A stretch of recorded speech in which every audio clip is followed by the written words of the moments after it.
ട്രൈബ്യൂണലിൽ appeal നൽകിയ ശേഷമാണ് CI സർവീസിൽ തിരിച്ചെത്തിയത്. ആർ അനന്തകൃഷ്ണനും KV രാഹുലുമാണ് വിവരങ്ങളുമായി ചേർന്നത്. അനന്തകൃഷ്ണൻ മുൻപ് ഈ CIയെ പിരിച്ചുവിട്ടത് റിപ്പോർട്ട് ചെയ്യുന്നത് വാർത്താ സമ്മേളനത്തിൽ പ്ലേ ചെയ്തുകൊണ്ടാണ്, മാതൃഭൂമി ന്യൂസിന്റെ വാർത്ത പ്ലേ ചെയ്തുകൊണ്ടാണ് ഇയാൾ പിരിച്ചുവിടപ്പെട്ട നടപടിയെടുക്കപ്പെട്ട ഒരു ഉദ്യോഗസ്ഥനാണ് എന്ന് വിശദീകരിച്ചത് ഷാഫി പറമ്പിൽ MP. പിന്നെ എങ്ങനെ ഇയാൾ സർവീസിൽ തിരിച്ചെത്തി? അഭിലാഷ്, 2023 ജനുവരി 20-ന് മാതൃഭൂമി ന്യൂസ് നൽകിയ വാർത്തയാണ് ഷാഫി പറമ്പിൽ ഇപ്പോൾ ആ പത്രസമ്മേളനത്തിൽ കാണിച്ചത്. ആ വാർത്ത റിപ്പോർട്ട് ചെയ്തതും ഞാൻ തന്നെയാണ്. തിരുവനന്തപുരം സിറ്റി ലിമിറ്റിലുള്ള പോലീസ് ഉദ്യോഗസ്ഥരെ ഗുണ്ടാബന്ധത്തിൻ്റെ പേരിൽ പിരിച്ചുവിട്ടു എന്നുള്ളതായിരുന്നു അന്നത്തെ വാർത്ത. അന്ന് നമുക്കറിയാം 2023 ജനുവരി എന്ന് പറയുമ്പോൾ അനിൽകാന്ത് സംസ്ഥാന പോലീസ് മേധാവിയായിട്ടിരിക്കുന്നു, CH Nagaraju Thiruvananthapuram city police കമ്മീഷണറായിട്ടിരിക്കുന്നു. ആ സമയത്ത് തിരുവനന്തപുരം സിറ്റി പോലീസ് ലിമിറ്റിൽ വലിയ തോതിൽ സിറ്റി പോലീസ് ലിമിറ്റ് മാത്രമല്ല, റൂറലിലും ഈ തിരുവനന്തപുരം ജില്ലയാകെ പോലീസ് ഗുണ്ടാബന്ധം വ്യാപകമാണ്. അതുമായി ബന്ധപ്പെട്ട് ഒരുപാട് ആരോപണങ്ങളും വാർത്തകളും പുറത്തു വന്ന സമയമാണ്. അങ്ങനെ DGP അനിൽകാന്ത് പോലീസ് ഉദ്യോഗസ്ഥരുടെ IG മുതലുള്ള റാങ്കിലുള്ള ഉദ്യോഗസ്ഥരുടെ പ്രത്യേക കോൺഫറൻസ് വിളിക്കുന്നു. ആരോപണ വിധേയരെല്ലാം പിരിച്ചുവിടാനും സസ്പെൻഡ് ചെയ്യാനുള്ള നിർദ്ദേശം നൽകുന്നു. അതിൻ്റെ അടിസ്ഥാനത്തിൽ അന്ന് ഈ മറ്റേ കഷായത്തിൽ വിഷം കലർത്തി കൊടുത്ത കേസ് അന്വേഷിച്ച് മികവ് തെളിയിച്ച ജോൺസൺ DYSP അടക്കം ഉള്ള ഉദ്യോഗസ്ഥരെ സസ്പെൻഡ് ചെയ്യുന്നു. ആ നടപടിയുടെ ഭാഗമായിട്ടാണ് അന്ന് റെയിൽവേ CA ആയിരുന്ന അഭിലാഷ് ഡേവിഡിനെയും സസ്പെൻഡ് ചെയ്യുന്നത്. അന്ന് ഇവർക്കെതിരെ ഉയർന്ന ആരോപണം തിരുവനന്തപുരം നഗരത്തിലെ വലിയ 2 അധോലോക സംഘങ്ങൾ അവർ തമ്മിലുള്ള തർക്കത്തിൻ്റെ മീഡിയേറ്റേഴ്സായി ഇവർ പ്രവർത്തിച്ചു, അവരുടെ അത്താഴ വിരുന്നിൽ പങ്കെടുത്തു എന്നൊക്കെയുള്ളതായിരുന്നു അവരുടെ ആരോപണം. അതിൻ്റെ അടിസ്ഥാനത്തിലാണ് അഭിലാഷ് ഡേവിഡിനെയും ഈ ജോൺസൺ അടക്കമുള്ള DYSPമാരടക്കമുള്ള ഉദ്യോഗസ്ഥരെയും സസ്പെൻഡ് ചെയ്തത്. മാത്രമല്ല മംഗലപുരം പോലീസ് സ്റ്റേഷനിലെ സ്വീപ്പർ ഒഴിച്ചുള്ള ബാക്കി എല്ലാ ഉദ്യോഗസ്ഥർക്കെതിരെയും സസ്പെൻഷനും സ്ഥലമാറ്റം അടക്കമുള്ള നടപടിയെടുത്തിരുന്നു.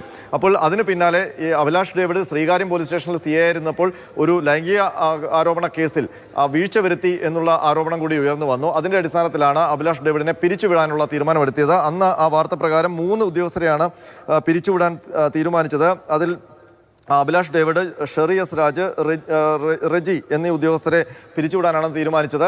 അപ്പോൾ ആ വാർത്തയാണെന്ന് നമ്മൾ റിപ്പോർട്ട് ചെയ്തത്. ഇപ്പോൾ നമ്മൾ അതിൽ എന്തായിരുന്നു സംഭവിച്ചത് എന്ന് അന്വേഷിക്കുമ്പോൾ അന്ന് സംഭവിച്ചത് അഭിലാഷ് ഡേവിഡ് അടക്കമുള്ളവർക്കെതിരെ പിരിച്ചുവിടാനുള്ള നടപടി ആരംഭിച്ചു, പിരിച്ചുവിടാനുള്ള നോട്ടീസ് നൽകി.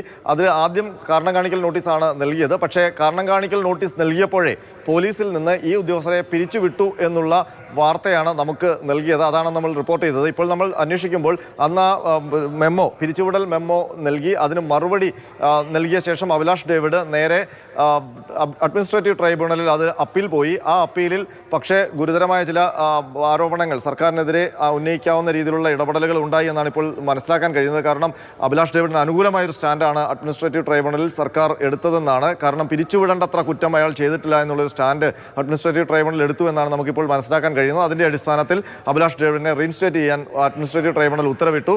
1.5 വർഷത്തെ നടപടികൾക്ക് ശേഷം, 1.5 വർഷം സർവീസിൽ നിന്ന് മാറി നിന്ന ശേഷം ഏതാണ്ട് 6 മാസം മുമ്പാണ് അഭിലാഷ് ഡേവിഡ് തിരിച്ച് സർവീസിൽ പ്രവേശിച്ചത്. അയാളെ വടകര കൺട്രോൾ റൂമിലാണ് പോസ്റ്റ് ചെയ്തത്. അതിനുശേഷമാണ് ഇപ്പോൾ ഈ ആരോപണത്തിനിടയായ സംഭവങ്ങളൊക്കെ ഉണ്ടാകുന്നത്.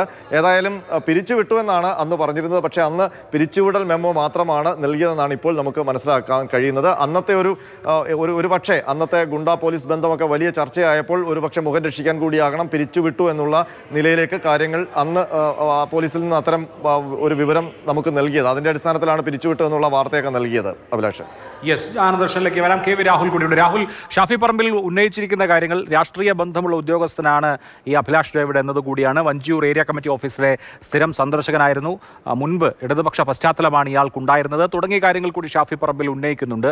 അപ്പോൾ വളരെ ആസൂത്രിതമായി തെരഞ്ഞുപിടിച്ച് UDF പ്രവർത്തകർക്ക് നേരെ നടന്ന പോലീസ് ആക്ഷനാണ്, അതിന് നേതൃത്വം നൽകിയത് ഈ ഉദ്യോഗസ്ഥനാണ് എന്നാണല്ലോ പറഞ്ഞു വെക്കുന്നത്.